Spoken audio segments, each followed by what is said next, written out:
नमस्कार। आज हम भारतीय वायुसेना से जुड़ी एक थोड़ी दुखद खबर पर बात कर रहे हैं। जी। राजस्थान में एक और जागवार विमान, एक ट्रेनर जेट, दुर्घटनाग्रस्त हो गया। हाँ, बुधवार की घटना है ये, 9 जुलाई। और चिंता की बात यह है कि पिछले कुछ ही महीनों में ये शायद दूसरी ऐसी घटना है जागवार से जुड़ी हुई। बिल्कुल बिल्कुल, ये कई सवाल खड़े करती है। हाँ, तो हमारे पास जो शुरुआती रिपोर्ट्स हैं और वायुसेना की तरफ से जो बयान आया है, उस पर हम आज थोड़ी गहराई से चर्चा करेंगे। जी, तो ये घटना हुई है राजस्थान के चूरू जिले में रतनगढ़ कस्बे के पास। अच्छा। और जैसा आपने कहा, ये एक जागवार ट्रेनर जेट था और जानकारी यही है कि ये एक रूटीन, मतलब एक नियमित प्रशिक्षण उड़ान पर था। ट्रेनिंग मिशन पर।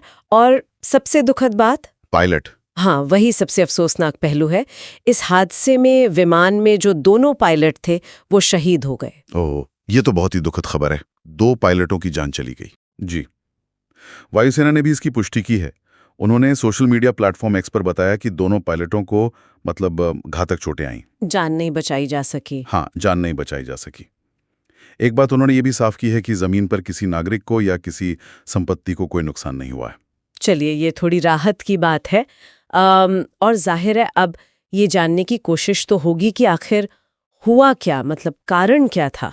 निश्चित रूप से वायुसेना ने घोषणा कर दी है, एक कोर्ट ऑफ इंक्वायरी बनाई गई है। अच्छा, कोर्ट ऑफ इंक्वायरी। जी, ये एक स्टैंडर्ड प्रक्रिया होती है। इसमें हादसे से जुड़े हर पहलू की जांच होती है कि कोई तकनीकी खराबी थी या मानवीय भूल थी या मौसम का कोई रोल था या कुछ और। और इसका मकसद सिर्फ कारण जानना नहीं होता होगा शायद, मतलब आगे के लिए भी कुछ। बिल्कुल, सबक लेना भी होता है ताकि भविष्य में ऐसी दुखद घटनाएं ना हों। हाँ, और जैसा हमने शुरू में कहा था और आपने भी बताया कि ये अकेला हादसा नहीं है हाल के दिनों में। सही कहा आपने, ये वाकई चिंता बढ़ाती है बात। हाँ, क्योंकि ठीक 3 महीने पहले अप्रैल में भी तो एक जगवार गिरा था। जी हाँ, बिल्कुल, अप्रैल 2025 में। वो गुजरात में हुआ था, जामनगर एयरफोर्स स्टेशन के पास। वो भी ट्रेनिंग मिशन पर था। हाँ, वो विमान भी एक नियमित ट्रेनिंग मिशन पर ही था।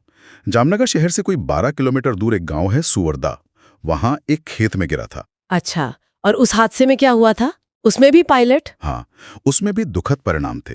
उस विमान में भी 2 पायलट थे। 2 थे उसमें भी? जी, रिपोर्ट्स के मुताबिक एक पायलट तो सुरक्षित इजेक्ट कर गए थे। अच्छा, एक बच गए थे। हाँ, लेकिन दूसरे पायलट की मृत्यु हो गई थी।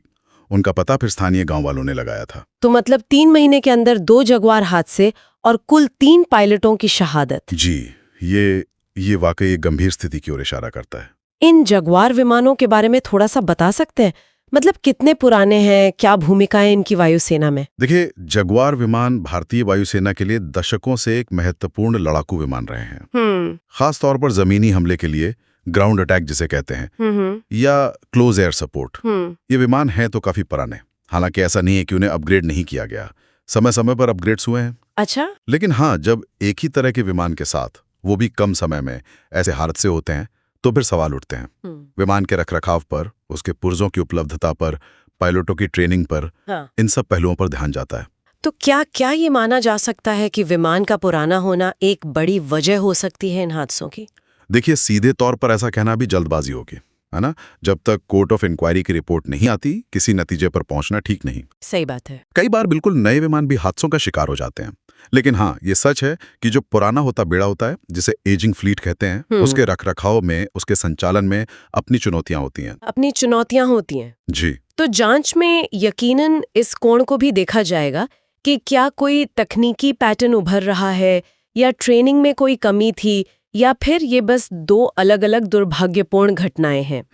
तो संक्षेप में अगर देखें तो स्थिति ये है कि राजस्थान में एक जगुआर ट्रेनर जेट क्रैश हुआ, 2 पायलट शहीद हो गए। 3 महीने पहले गुजरात में एक और जगुआर क्रैश हुआ था, उसमें एक पायलट की जान गई थी। हाँ, एक पायलट की जान गई थी। दोनों ही मामलों में विमान ट्रेनिंग मिशन पर थे, और अब जो ये राजस्थान वाला हादसा है, इसकी जांच के लिए कोर्ट ऑफ इंक्वायरी बना दी गई है। बिल्कुल सही, आपने एकदम सही सारांश दिया।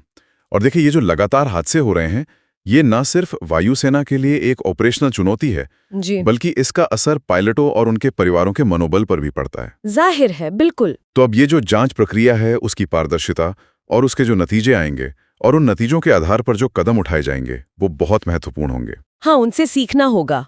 बिल्कुल, वायुसेना को इन घटनाओं से सीखना होगा और ये सुनिश्चित करना होगा कि ट्रेनिंग मिशन जितने संभव हो सकें उतने सुरक्षित हों। निश्चित रूप से।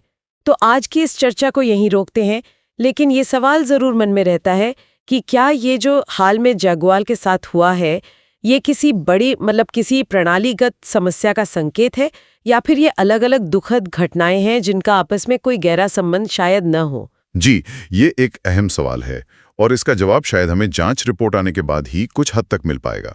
हाँ, रिपोर्ट का इंतजार रहेगा। चलिए, आज के लिए इतना ही। धन्यवाद। धन्यवाद।